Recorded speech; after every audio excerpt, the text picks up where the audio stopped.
বাংলাদেশের সাংস্কৃতিক ইতিহাসে কিছু আয়োজন সময়কে ছাপিয়ে যায়। নতুন করি তেমনই একটি নাম, একটি অনুভূতি, একটি আন্দোলন। একটি সময় ছিল যখন শুক্রবার মানেই শিশু কিশোরদের প্রাণের অনুষ্ঠান নতুন করি। টেলিভিশনের পর্দায় সেই চেনা গান, আমরা নতুন আমরা করি।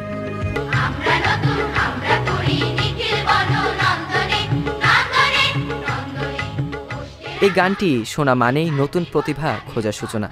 বাংলার ঘরে ঘরে এটি শুধু একটি শিশু কিশোর প্রতিযোগিতা ছিল না, বরং হয়ে উঠেছিল এক সাংস্কৃতিক আন্দোলন। নতুন করে ছোট্ট বন্ধুরা,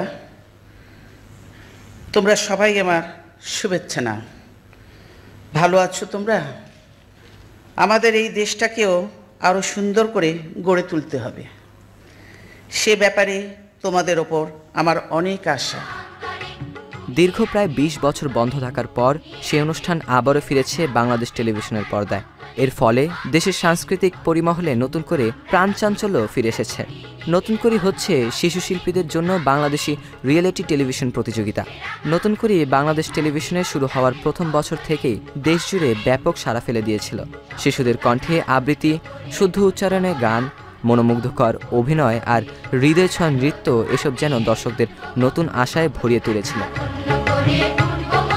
এটি শুধু একটি প্রতিযোগিতা ছিল না, ছিল শিশু শিল্পীদের শিল্পী হয়ে ওঠার প্রথম পাঠশালা। এই অনুষ্ঠানের মঞ্চ থেকেই উঠে এসেছে অসংখ্য গুণী শিল্পী।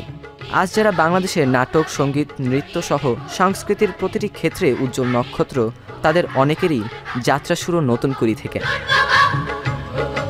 নতুন করে অনুষ্ঠানে আনা হয়েছে আধুনিক কাঠামোগত পরিবর্তন। এক্ষেত্রে পুরো দেশকে ভাগ করা হয়েছে ১৯টি অঞ্চলে। প্রতিটি অঞ্চলে অনুষ্ঠিত হবে আঞ্চলিক বাছাই পর্ব। এরপর নির্বাচিত প্রতিযোগীরা ঢাকায় এসে অংশ নেবে চূড়ান্ত পর্বে। অংশগ্রহণকারীদের বয়সভিত্তিক দুটি শাখায় ভাগ করা হয়েছে, ক ৬ থেকে ১১ বছর এবং খ ১১ থেকে ১৫ বছর। প্রতিযোগিতা করা যাবে সর্বোচ্চ ৩টি বিষয়ে। প্রতিযোগিতার বিভাগগুলোকে আরও বিস্তৃত করা হয়েছে। এবারে বিভাগগুলো হলো দেশাত্মবোধক গান, আধুনিক গান, রবীন্দ্রসঙ্গীত, নজরুল সঙ্গীত, লোকসঙ্গীত, হামনাত, অভিনয়, আবৃত্তি, গল্প বলা, কৌতুক, সাধারণ নৃত্য ও উচ্চাঙ্গ নৃত্য। প্রতিটি বিভাগে থাকবে অভিজ্ঞ ও স্বনামধন্য বিচারক প্যানেল।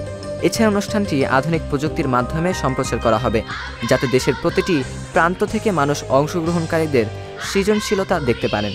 শিশু কিশোরদের সঙ্গে নিয়ে বেলুন ও পায়রা উড়িয়ে এবং কেক কেটে নতুন কুড়ির কার্যক্রমের আনুষ্ঠানিক উদ্বোধন করা হয়।